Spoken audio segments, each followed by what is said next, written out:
I think it's 11 o'clock. So good morning, everyone. Welcome to the What's New in Business Central 2026 Wave 1 session from us at TVT. So the way we're going to do this, we've had a couple of weeks with the what Microsoft announced. So we've had a bit of time to have a look and a bit of a play. And so me and a couple of colleagues are going to basically have a conversation and talk through what we've seen, show a little bits of it, but primarily to have a chat about what we've seen, what Microsoft have released, what we think of it, what's good, bad, ugly, those sorts of things. So we're going to do that.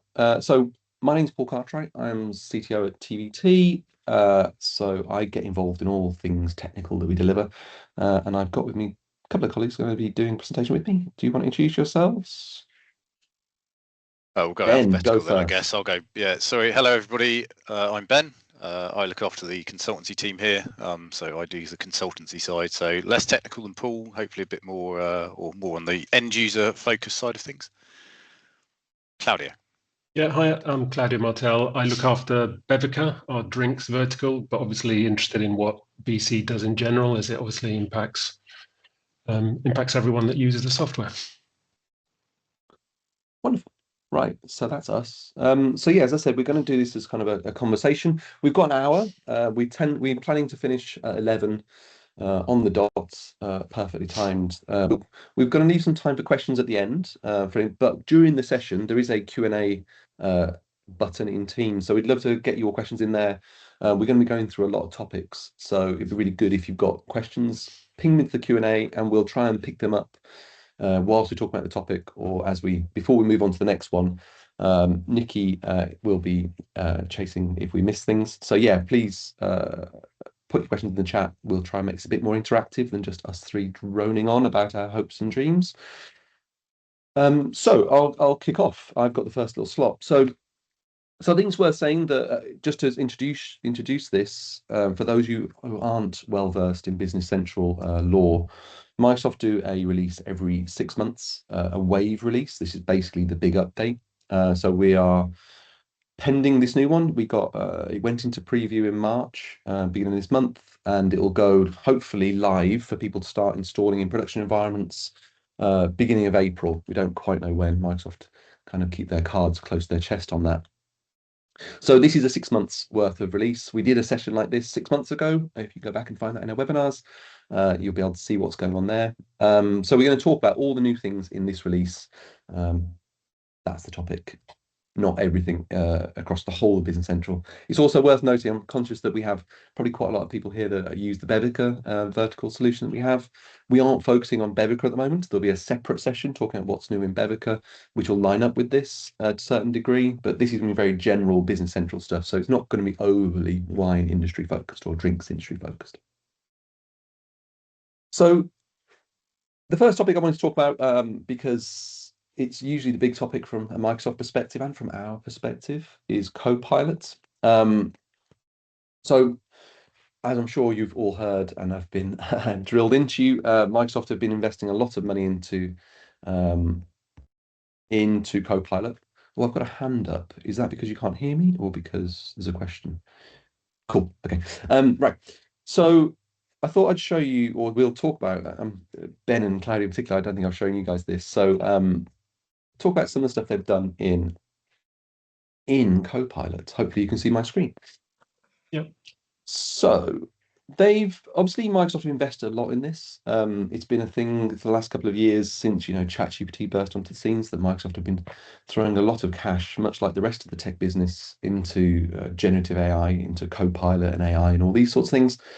And it's interesting. I think this version, or the last couple of versions of Business Central, has seen a kind of growth and evolution from initially when it came out. It was a bunch of little tools to do things like write marketing text for your products or help with bank rec, which are really cool and really good.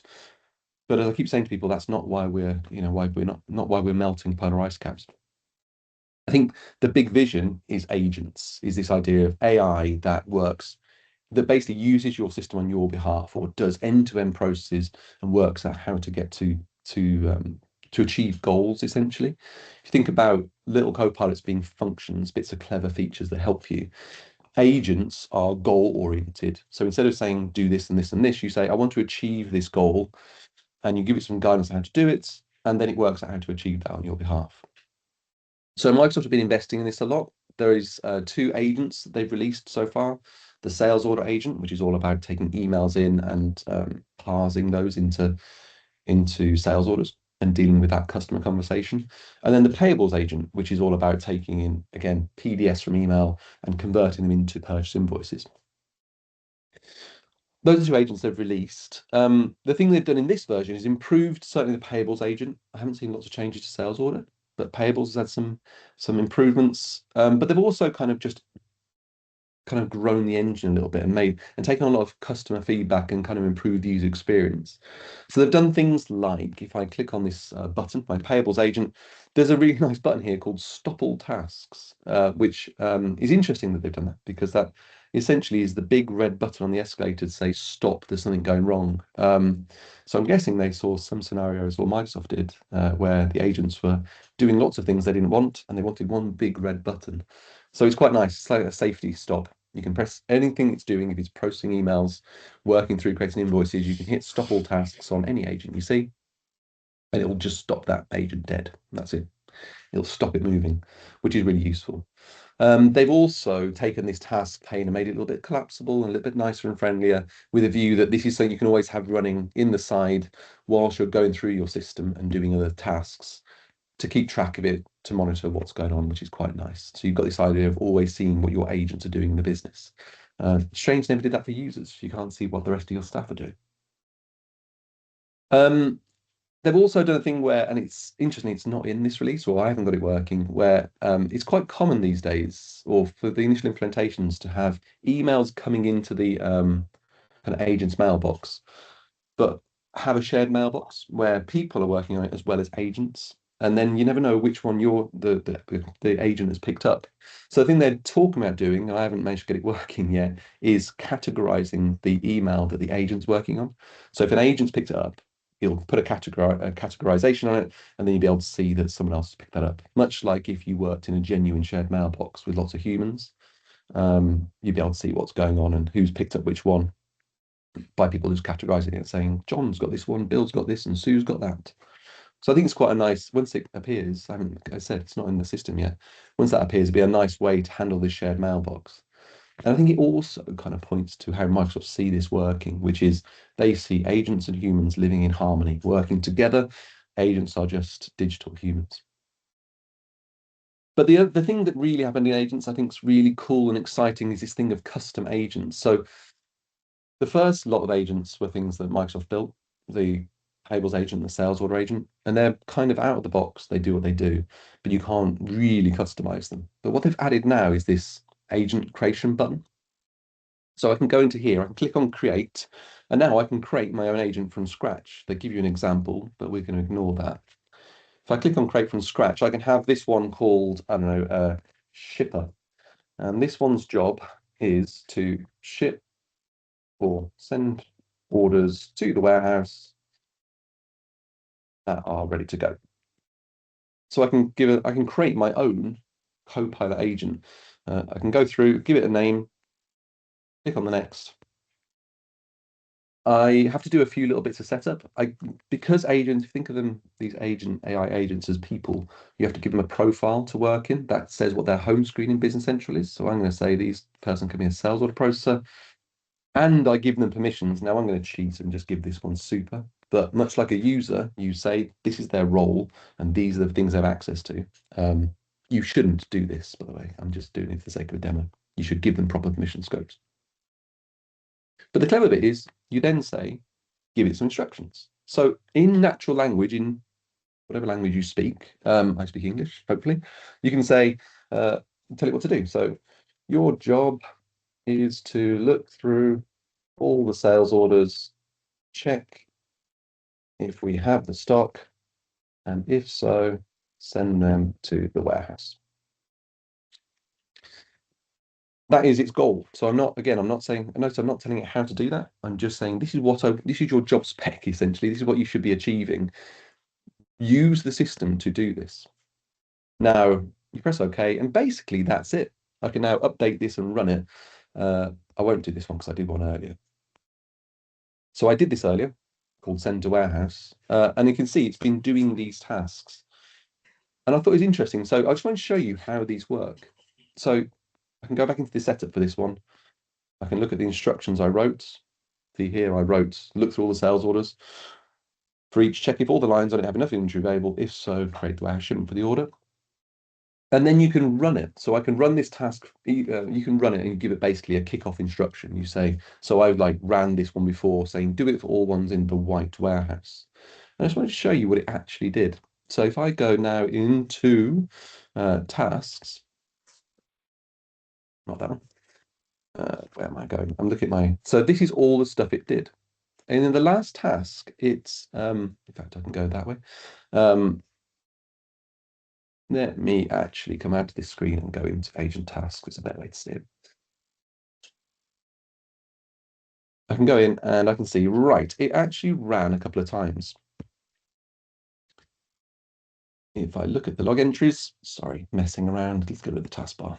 This is all the things it did. So it got an input message, which was me saying, crack on, do it. And then what did it do? It went in and said it navigated the sales orders because it said, I need to view all the sales orders so I can filter for those related to the white warehouse and begin processing them. It applied the filter white on the column on location code. It selected the first row in the sales order, opened that page, and then it went there and clicked Plan Demand Overview. So I didn't tell it to use Demand Overview in the instructions. It just worked out, well, I need to work out if I've got stock. There's a Demand Overview button. I'll press that. It ran the Demand Overview. It checked everything was in stock. It said it was, so therefore it started the create warehouse process. And then it went back to the sales order list, picked the next one, checked demand overview, and worked out that was insufficient inventory and therefore didn't, and just stopped because there's only 2 orders. I think it's really interesting. You can actually go and look at these things and see what it was looking at when it did that. So when it decided to do this, it saw the sales order page, and this is a kind of technical version, but this is what it saw. It saw the sales order page, all the names of the fields, it saw all the text, all the descriptions. It saw all that. It had access to all these tools like set the value of a field on a page, invoke an action, and it also had some memory of the previous actions. So it has all this information. It's basically using Business Central for you without you ever writing any code, which is really cool.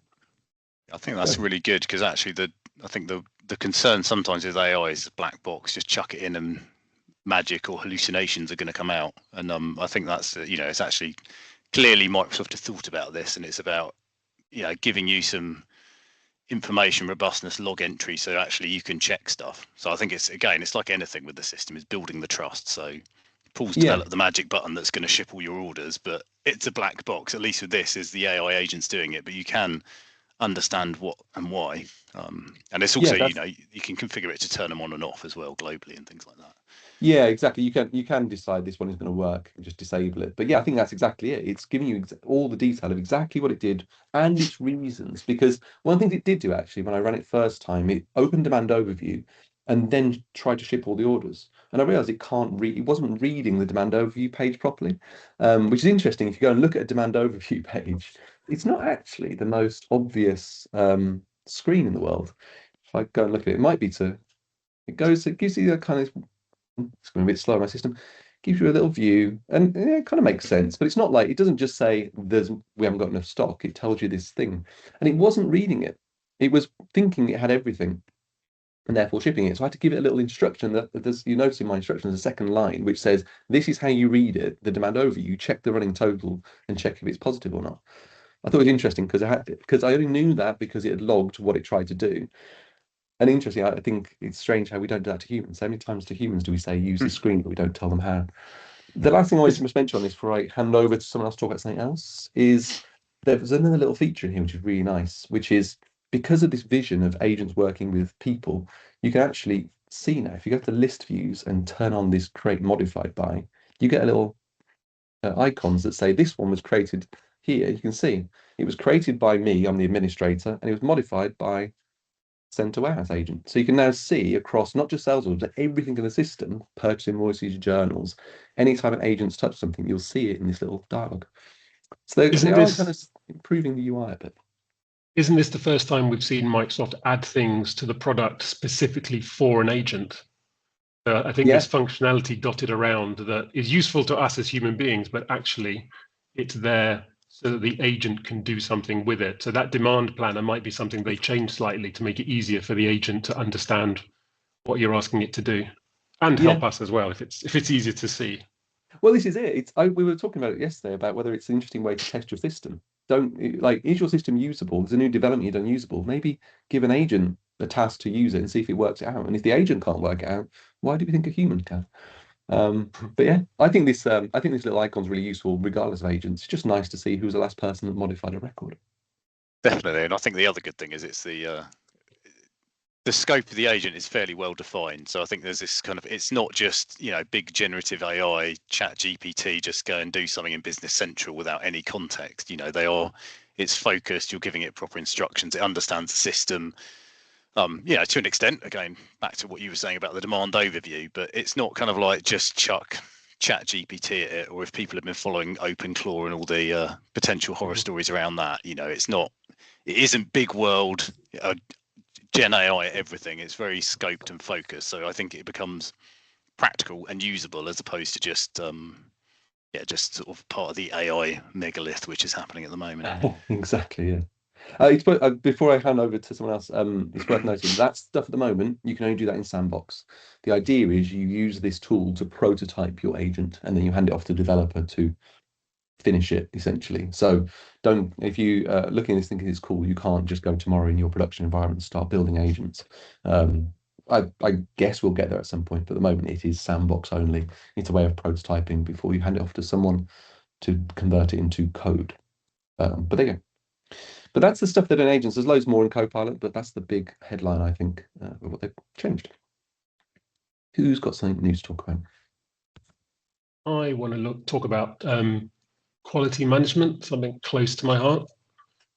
So I'm interested in lots of things, inventory, logistics, warehousing, and Microsoft teased us with quality management on the last release, but they didn't quite make it. And I can see why. It's really comprehensive. There's a lot more there than I thought they'd be.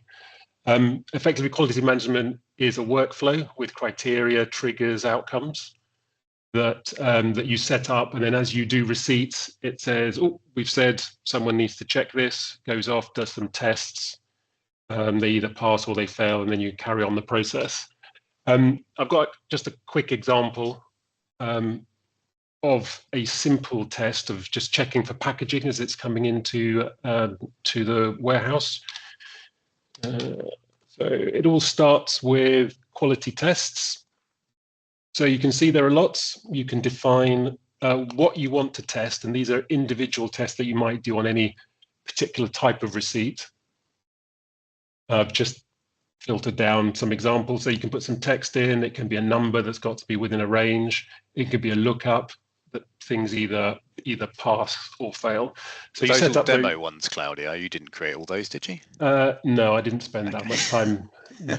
But just the long list of them means that there's almost anything that you want to check can be added. And I'm pretty sure you could also link in external systems. So if you do some development with APIs, you could create a test that goes out to some other machine and requests a pass or fail, and then that could come in and set the test to a yes or a no, which I think is quite nice. So you set up your tests, and then you go to your templates, and the template is effectively a list of tests. So let's go to my packaging one. So here, whenever I want to test for packaging, I give it the list of tests that need to be done. And then what generates this? So the really useful bit is that as you're processing transactions, these tests can be automatically generated in the background for stock as it comes into the warehouse. So here I've got a packaging test that's being triggered by a warehouse receipt. You can filter it on different warehouses, different locations. If you've got different setup, that's really easy. You can filter on different items. So there might be some items you always test, some that you don't. So items and attributes, and then you tell it how you want that test to be triggered. So I've said manually or automatic. Oh, let me go across.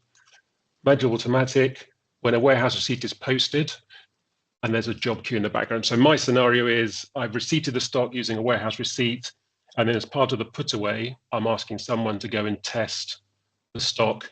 And if it passes, I can post the put away. If it fails, I can't, and it tells me there's an error. The last bit of setup is our quality inspection results, where we say it's in progress, it's a fail, or it's a pass. And lots of setup here, but I'm guessing you just do this once. The useful bit here is you can tell it what you want to block if you're at a particular status. So my one here is about the put away. So I've said block a put away if it's in progress or it's failed, but allow the put away to be registered if it's passed. So that's a setup. It's really about what tests you want and what locations and stuff you assign them with. So I'm going to go to a warehouse receipt. I'm going to receive this. So that's creating a put away in the background. So no tests as of yet. If I come out and I go to my inspections, you'll see it's created for that particular put away, which is my receipt 11. It's created these two tests, which then someone in the warehouse can go and manage. So they come here, it tells them what item, what document. Actually, it doesn't tell them what document, which I think is something hopefully that comes in a later release. It would be nice here to be able to see that it's linked to a put away. Yeah. The user comes in here and says, I visually checked it and it's undamaged. The packaging, just checking my sizes on the packaging. It was good. Oops, no, that wants capitals. And then let's say exact, isn't it? It is, you can tell it whether it needs to be capitals or not. So if I put something else in there, hang on. So let's put it's damaged. You'll see that it's failed, and then the whole inspection should be set to, let's do effect there. Imagine somebody might want to hide that pass description thing just because it's kind of the cheat code to how to pass your tests, right? Yeah, you could do. So you see it's failed. And that means if I go back to my put away, which is that one, and try and register it, it'll say you can't because one of the tests linked to that put away has been is failed. So you've got to go back to put away. Sorry, it's nice that it adds a decent amount of detail in there as well to tell you actually why. It's not just the something is wrong on this one. It's telling you actually which item it is, which sometimes the messages can be a little bit ambiguous, shall we say. Yeah, and I think this is where either we could add, or maybe Microsoft in the future will add some sort of column that says there's a test on this line. And if it said pass or fail here, I think that'd be really nice. I suspect that'll come as people make comments and suggestions or give Microsoft ideas for how they can improve it. So I think this is really, really useful. And I can see in the environments that I work in, I can see lots of people setting that up, maybe simple ones to begin with. If you need to take pictures, you can take pictures of inspections and store those against the receipts. Again, something that comes up quite a lot. Yeah, I've just scratched the surface, I think, of what it can do at the moment. Looks good. Yeah, I think, yeah, it's a good start, isn't it? It seems like a fairly well written, like it's not a small solution. They've done a fair amount of work there. It's fairly complete. Yeah, I think it works on all different types of receipts, so production, manufacturing, assemblies, and there's more there than I thought there was, to be honest. Normally, when things get released for the first time, they're quite simple, and then they build on them. But this one, I think, is really comprehensive. It's really nice. The configuration of it's really interesting. I mean, it's okay. First time you do it, it's going to be a bit of a headache, as I think you've discovered in the past few weeks, Claudio, trying to get the demo set up. But yeah, once you get your head around it and you do it, it makes sense. Okay, it's complex, but it needs to be for that flexibility. And you know, you're not constantly in that templates and all those sorts of things. It's kind of once you set it up, your jobs are good enough, I think. Yep. Cool.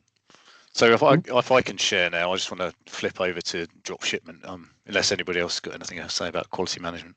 No, I think it's really cool. I think it's it's a thing we've written. Lots of partners have written various times, so it's quite nice. It's now a standard piece of the solution. Cool. Let me just move people out of the way so I can actually see what I'm doing here. So yeah, I just wanted to have a look at some quick changes. So drop shipments they've made some amendments to that. So drop shipments in the past, I think, have always been a little bit. It's great conceptually, somewhat inflexible. So I think you sort of get caught out by the kind of potential blockers. So the key thing has always been that it invoices the purchase. But as I've explored this, I think it's actually got a slightly wider scope than others. So look, I'll just do a very quick example. So I've got these Kenyan whole roast beans. I drink a lot of coffee, so it seemed like a natural place to go. And this has got a flag on it, which is called a purchasing code, and it's a drop shipment. So the drop shipments where essentially you're going to have a back-to-back purchase and sale. So and it automates it in the system. Now, in the past, you had to do this, and then you had to go through something called the requisition worksheet. That was a bit of a pain, and I think, Paul, you've done that in the past. You sort of automated that. Yeah, it's a pretty common role, isn't it, to fire the rep worksheet in the background for people. And that would create your purchase order for you. But now, directly from the, if you can spell, it always helps. If I can actually spell, that even helps even more. So I've got create purchase orders on here. And so when I initially started looking at this, I was like, oh, okay, that's good. It's a drop shipment. It's got a little flag there, and it can say how many do I want to purchase, and I can pick my vendor. I'm having to pick a vendor because I've defaulted it. Is that, sorry, Ben, is that looking at the sales lines? Yeah. Okay. Yeah. So directly from the sales order, create purchase orders, and goes off and does it. So I was like, okay, that's cool. That's yeah, quite useful, quite nice. It's created the purchase order, and it's just popped it up now on here. Carried over all the details, you know, all that good stuff. Now, what I found when I started exploring this is actually, if I look at another sort of transaction here, I've got a couple of items on here, and they're not actually both drop shipments, provided I pick the right example here. So you can see this top one's a drop shipment, but this other one isn't. So actually, what you can now do is create purchase orders directly from here for both drop shipments and non-drop shipments. Now, the behaviour is slightly different in terms of how it happens, but I do think it's one of those. Seems quite obvious, but it's quite a nice little feature just to enable you to create purchase orders like this. Now, in the past, it sort of ran a demand planning thing and was not that useful. So you know, sorry, Ben, just thinking out loud. Does it reserve the sales against the purchase, or have we not got that far? I haven't checked that far. Okay. I think it does the normal link, which is kind of document level, so sales line to purchase line kind of thing. I don't think it creates the reservation, and has some controls around it. That'd be nice, because I think that that's how lots of people end up doing with reservations, and it always seems strange to have a different way of linking demand to supply. Definitely. So I found that just, you know, it seems like quite a small thing, but I think it's quite powerful, because, you know, it's just that I've got an order and I need to do some purchases, and certainly we have clients that will go through that requisition worksheet process. The other thing they've done with the drop shipments is it used to be post the shipment, it would post the receipt and the purchase invoice, and now they've separated those out. So actually, it will post the receipt for the purchase to allow you to sell the wines, and then because of that, you can now do an undo drop shipment, which you never used to be able to do. Again, seems like a sort of simple thing, but actually is quite a powerful, probably the wrong word, but quite a useful little feature to kind of unwind some of these things. So you know, it's not AI agents, it's not quality management sort of level, but I think it's these little tweaks that sometimes are sort of the big wins. It's nice. I think it feels like it's back to this idea of they're listening to the feedback like more direct now, because it is a thing that people were frustrated with. They probably saw a bunch of extensions modifying that process or doing this and have taken some inspiration. And it's also I do think that the big move to SaaS, so software as a service, and Microsoft hosting it, is the telemetry that they get. So they basically get insight into, and we have this to a level, and it's not Big Brotherish, but it means that we and Microsoft can understand, well, what features are being adopted, where are their performance bottlenecks. So I know in the couple of releases back there was a focus on sort of inventory posting and concurrent posting, or not concurrent, sorry, synchronous posting and things like that. So, it's not just listen to feedback, and there's the what's it called, the ideas forum. It's got a proper name, hasn't it? But aka.ms/BC ideas. Everyone should go there. There you go. But it's listen to people's ideas, but is also get some information on telemetry. There are a couple of other things that I just want to touch on as well, which for those who know me, look, I am not a finance consultant and would never pretend to be, but a couple of things that they've done, again, minor things. So there's now something called self-billing. So there's a tick box here, amazing. It actually has some functionality. So what it means is that, and we've had this in the past where we had a solution for recruiting businesses. Self-billing was part of that, where essentially you're going to kind of create the invoice on behalf of the vendor almost. And so what does it do? Well, one, it creates something and you end up with a log, but actually when you print it, then it's now got a self-billing invoice. I don't know why it's an RDLC, but given that they seem to be going Word things, but what's the difference here? It's not a particularly exciting invoice, let's be honest, at the moment, because it's a Kronos non-branded, but it's got things like the VAT details on there for the person who's on there, which you wouldn't have on a normal one. So again, quite a minor thing, but quite a useful thing for those who need it. And then the other one is withholding tax. And again, we've had this in that recruitment solution that we had. So where you'll need to basically hold some money to pay to the government. So little tick box, withholding tax liable. Some more posting set up. So there is a withholding tax business posting group and a product posting group as well. What does it mean? It means that, well, you post an invoice and it'll actually reduce the amount. So probably easier if I show you. So here is my invoice for £10,000. Okay, cleaning and waste for property may not be in scope of that, but if you now look at the vendor ledger, so just clicking around, I do appreciate that. So again, I can never remember where anything is, so I always use the search. So find the ledger entries. This one here, so here's my withholding tax one. If I scroll over to the right, I'm only going to pay them 9,000, so it's automatically deducted that, and actually I can see it down here on this fact box with the related GL entries. So it's actually done the withholding tax there, and there is actually also a withholding tax entries page. So it keeps a log of it. I've put this into analysis mode. Why not? So you can see I've only done a couple of examples, but yeah, there's a log for it as well. So again, I don't think it's particularly it's not super exciting. It's not huge changes, but I think these are these little tweaks that can make a big difference if it's relevant to your industry. Yeah, nice. I'm going to carry on a little bit of the theme of purchase invoice and purchase orders and those sort of things. So yeah, again, filed under the actually I think it's quite a significant change. I've got a purchase invoice here from Nintendo Plumbers. Had some plumbing work done. They came and they did a bit of plumbing and they sold me a plunger. Now I've got an invoice arrived, and in the classic previous versions of BC, you go to get receipt lines and realize, no one receipted the purchase order because, yeah, I raised a PO for approval to get a plumber in, but why would anyone receipt once the plumber's finished? Do you go and receipt that purchase order? Probably not. So what I've now added is get order lines. So from a purchase invoice, you can now match not just to receipts, but to purchase orders.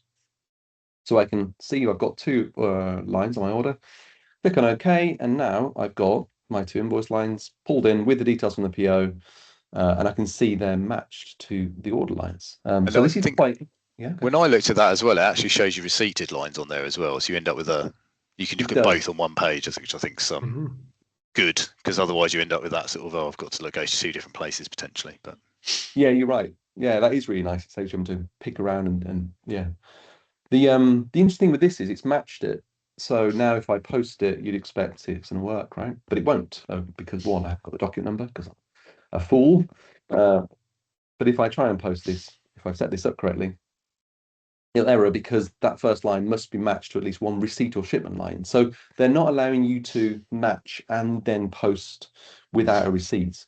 So you'd have to go into that PO and receipt it. But what they've done is really nice on that is you can, on a purchase order, so now I'm looking at a purchase order, not the invoice, I can go under invoice details, and there is now an option called receipt on invoice.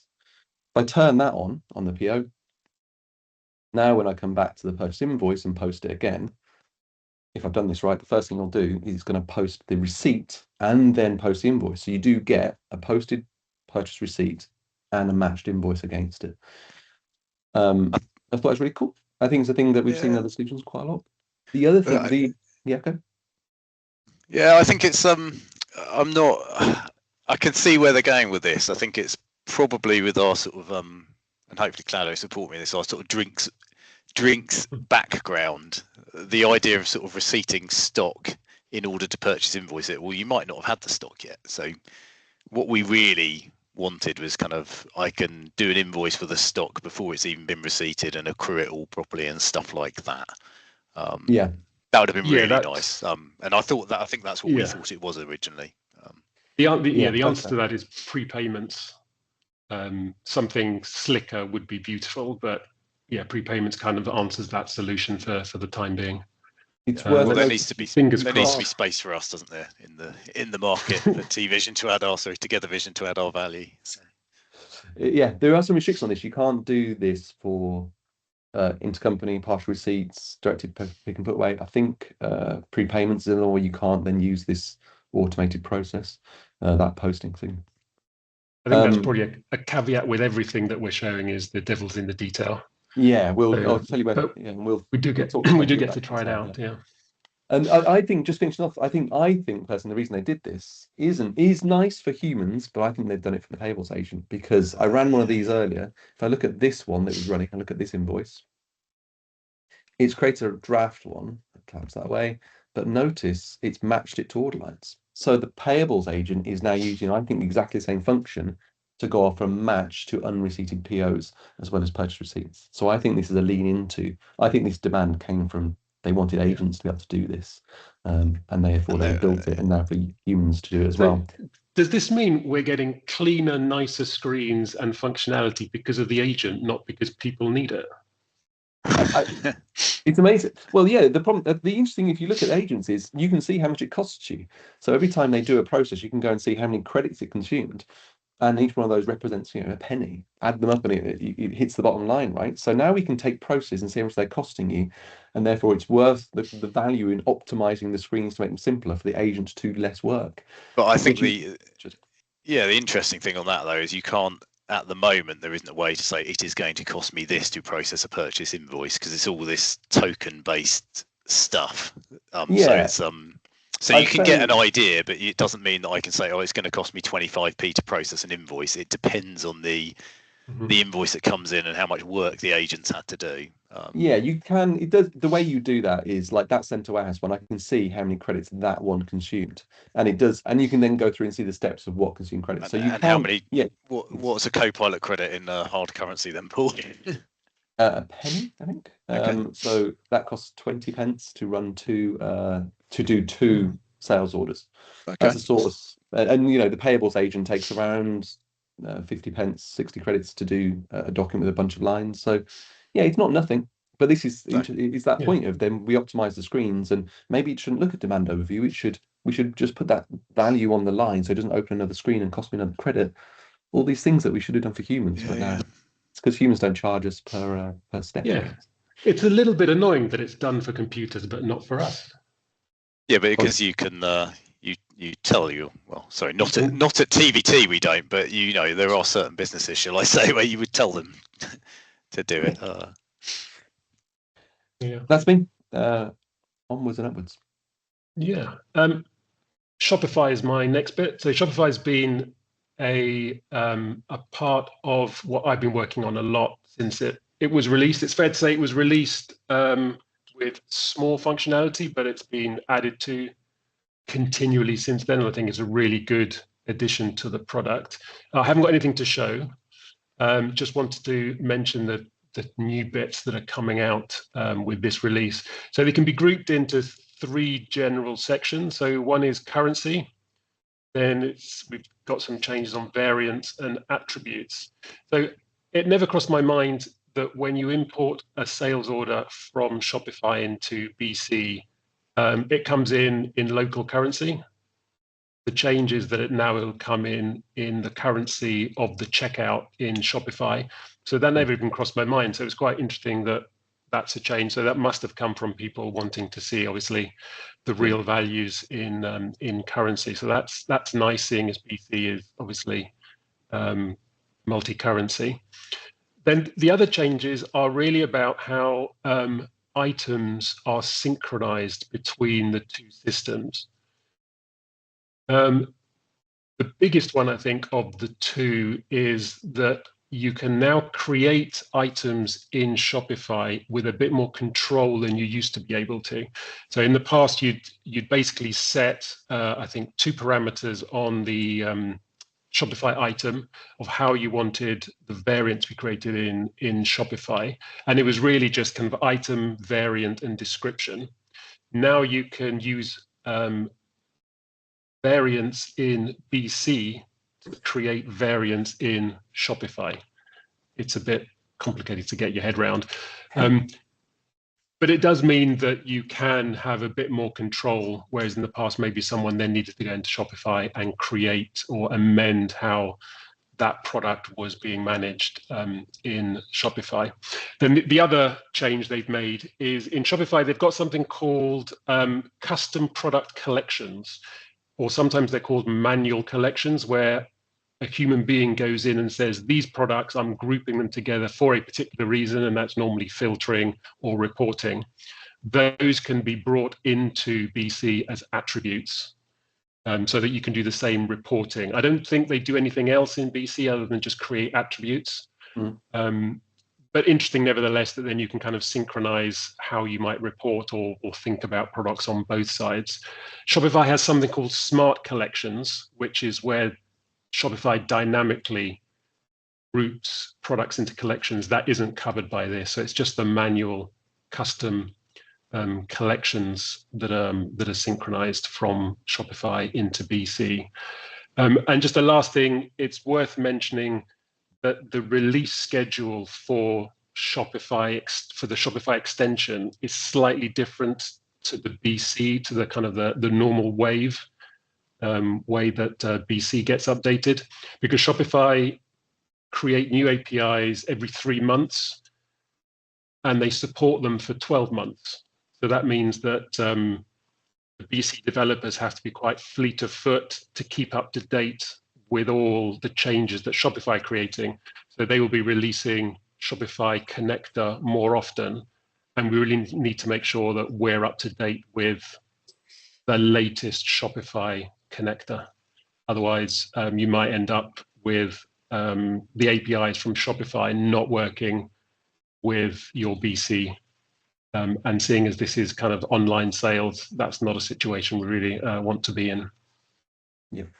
This does seem like it's a Microsoft listening to feedback or seeing feedback of, you know, people hitting blockers with the Shopify integration and opening it up and expanding it out. And the integration for me was always about the logistics and the items, and there were holes in it. And this is just trying to flesh those out, I think, to make it easier, not having to go into either system and add manual stuff, which I know people have had to do in the past. And our Shopify connector for Bevica has tried to fill some of those gaps. So now maybe we can rely a little bit more on the standard, which is always a good thing.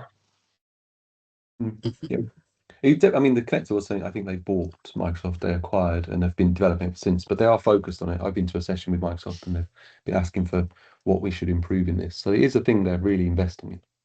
I'm going to move us forwards. I'm looking at time to the glamorous topic, Ben. I think you've had an excise task. Super exciting. I can't say it. Yeah. No. Yeah, it's not that. It's not currently that well, and I think it's the name they've chosen, excise tax. I mean, for me and Claudia, and I think quite a lot of our team were kind of like, oh my god, what's happening here? This is, you know, the whole duty bit of what we do in Bevica going in. Well, it's not that at the moment. We'll wait to see. It seems to be built around, so I think particularly those in the drinks trade or delivering products, extended producer responsibility. So you know, waste packaging tax effectively. it also deals with environmental emissions and things like that, so tracking that. And now they've added sort of plastic and sugar stuff. So you know, there are excise tax types. So, you know, for example, I can set up my now plastic and sugar. You can see there is alcohol, but it's not what we would expect. And then you can set things against your items to say, well, what's the duty rate? And yeah, it has an effective date. And you can determine what transactions it's going to be against, etc., etc. And then when you sell stuff, nothing really happens, which is exciting. I mean, it's slightly different on the some of the calculations on the emissions stuff, but I'm not going to go into the scope of that today. And some of our team have been looking at that in quite a bit of detail as well. So it all then is built around this excise journal thing. So you run a journal, pick which one, plastic or sugar. Well, let's go plastic, shall we? And look, here's one I did before. So you press a button, generate it, and then it takes some values and calculates them. So in this case, it's got a source quantity. Interestingly, it's I think this is something you're going to touch on later, Paul, isn't it? But it's now showing as a monetary value, and actually it's a quantity. I've reported that as a bug, a quantity and stuff. And then essentially it posts a journal. So it's posting a journal to record the amount. And I think where it's different to what we would consider excise being in Bevica is around cost of goods. So, you know, making sure the duty costs go onto cost of goods and having controls over it and things like that. It is not that. And at Microsoft, I think, to be fair, have been fairly upfront. I mean, I think the name is confusing, but maybe that's just because of the industry, you know, a lot of us work in. They call it a platform. Yeah, a framework. Yeah. And they were very clear that kind of here's the framework, here's all the tables and the gubbins to allow you to do stuff, but we are not actually at the moment going to deal with the specific requirements for a particular region or country. So we can let you calculate a value for EPR or emissions or plastic or sugar, but you're going to have to do the configuration, set up the rules, understand all that good stuff. They're deliberately shying away from compliance or statutory requirements. I think they're just saying, we'll do the calculations, and we'll do the calculations. We'll give you a journal, which is good and it works, but they're not. They don't want to be responsible for VAT, for example, which is slightly different. And but you know, it's again, it's we shouldn't knock it. It's platform evolution. So it's not. I think I'm just going to stop sharing because there's not that much exciting on my screen at the moment. But I was somewhat underwhelmed, but I think perhaps my expectations were unrealistic, shall we say? Yeah, we come from a slightly different background where we want it to do more things. But I can see the excise journal. I can see us adding to that and adding it into some features that we want in Bevica, for example, because it does do some nice calculations. It doesn't post the GL, which is a bit of a shame. But yeah, no, it's a good start. But I think it's like all these other bits. It will start somewhere and it will grow arms and legs, and it gives the likes of TVT the ability to extend that to be more specific to particular industries and things like that. But I do think the emissions thing is interesting. But I think the EU scaled back the scope of that. So at one point it was going to cover smaller companies, and then they scaled it back and said it's only bigger ones. So a competitor product that was going to be in Business Central got canned by a vendor, I think, based on that. But yeah, it's as I said, it's evolution of the platform, and if you've got that requirement, well, you've got something now that's going to cover some of it, albeit as configuration and setup, etc., etc. But it's good. Cool. I'm conscious of time. We've got a few more bits to just talk about. I wanted to pick up some kind of I don't know if they're technical or not, but they are what they are. So the first thing is reporting. So Microsoft will keep investing in reporting. There's lots of work they do on the documents now.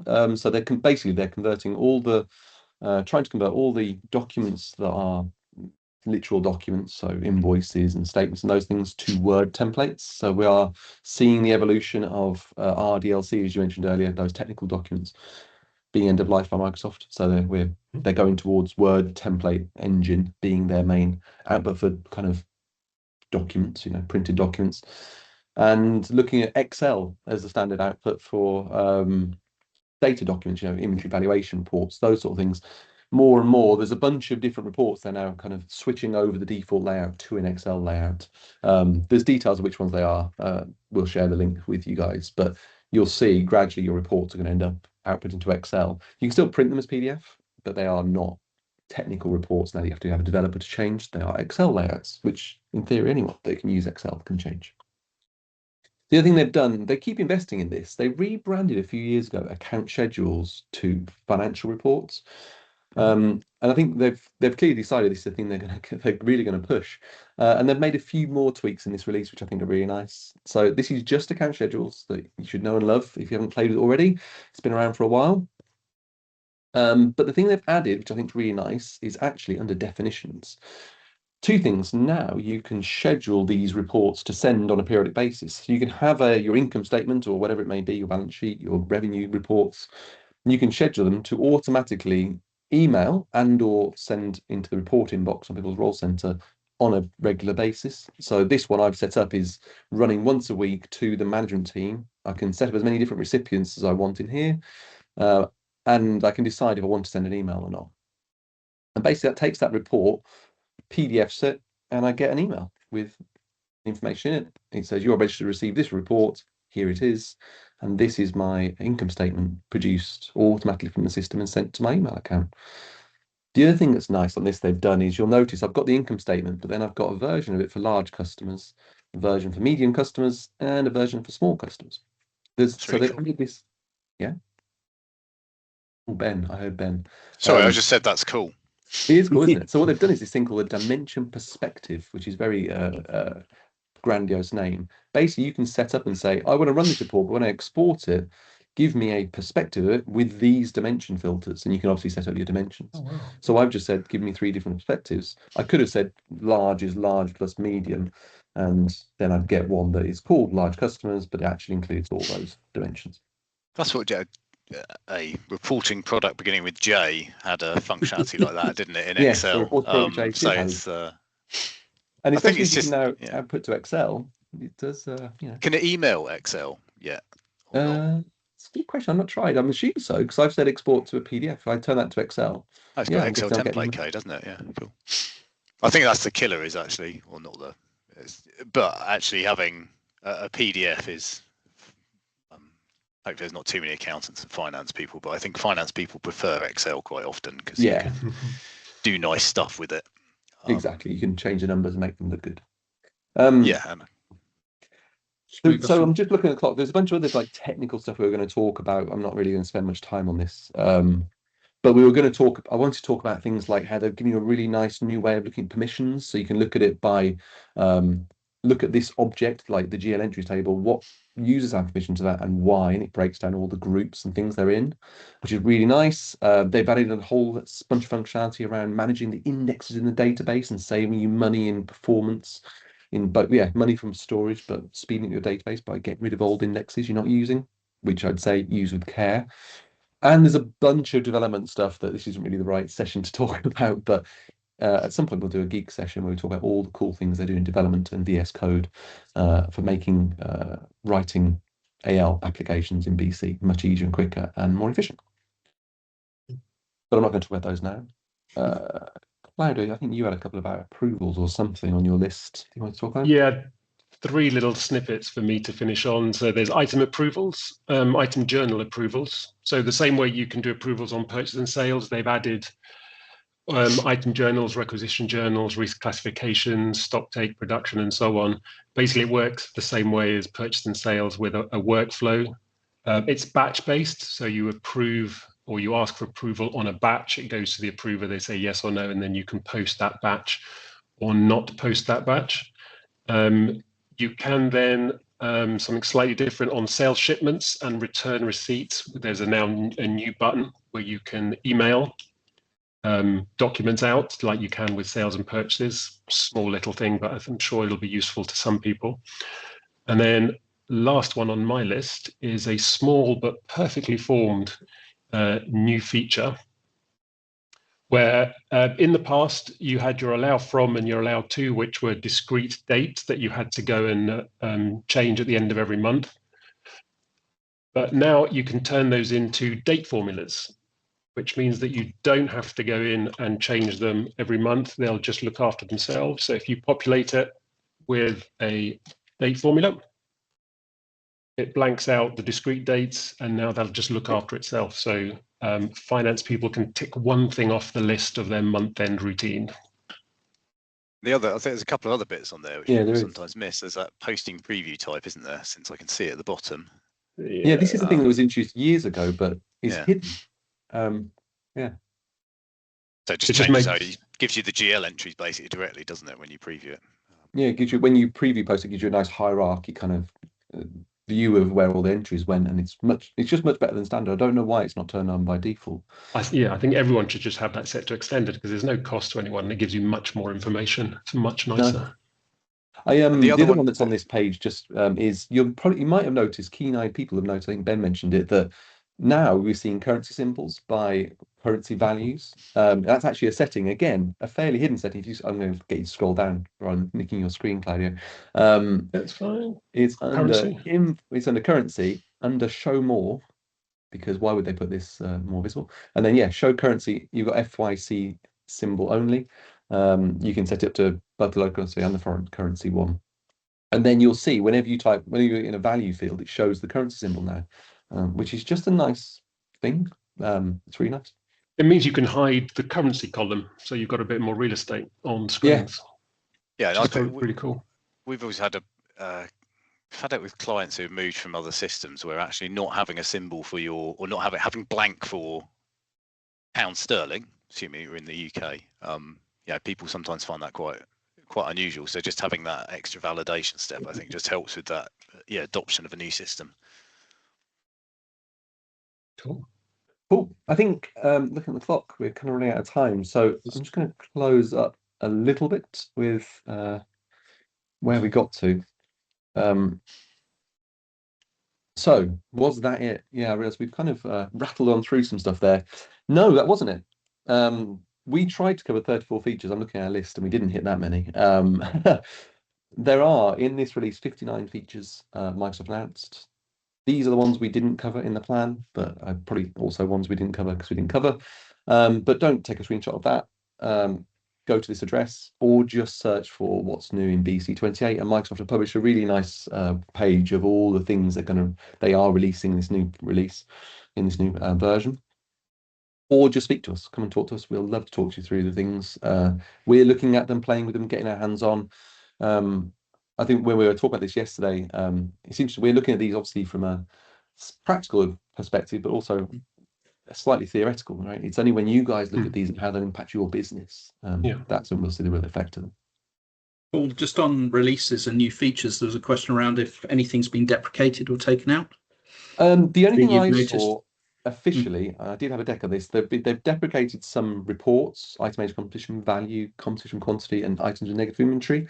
They've clearly replaced these two with this one, and I don't know what they're doing about this one. But that's the only thing I've seen deprecated. We are currently looking at the code base to see what's actually gone from code like events and the under hood kind of pieces. But no, there's no major features like sale. They haven't pushed the button on sales price lists yet. So there aren't any major things we've seen deprecated, but we will continue to analyze the code and see if we spot anything that's really gone that's impactful. Thank you. Last couple of bits. How do you get access to all this? Well, hopefully you're aware, but if you're not, as I mentioned earlier, every 6 months Microsoft do a wave release. So we're coming up to April. That's when they did their wave 1. And they'll do wave 2, the next major release in October. You have 5 months to get that system updated. That's the window you get. So you can update at any point in this next 5 months to the latest version, starting April. You can't take it yet.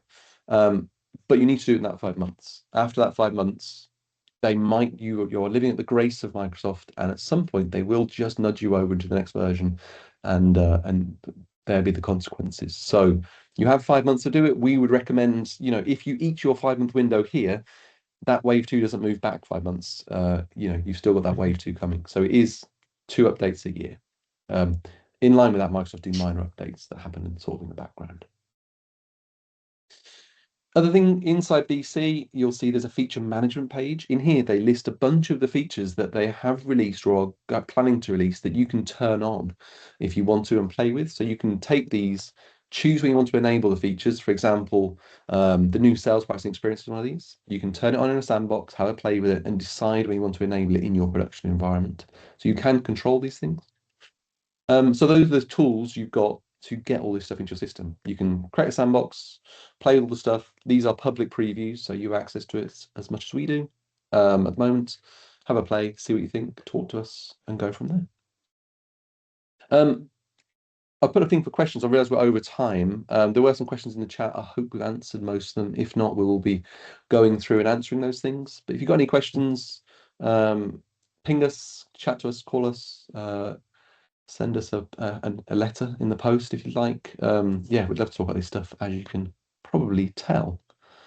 And with that, last thing, a request from us. Please, could you leave feedback with Microsoft for us?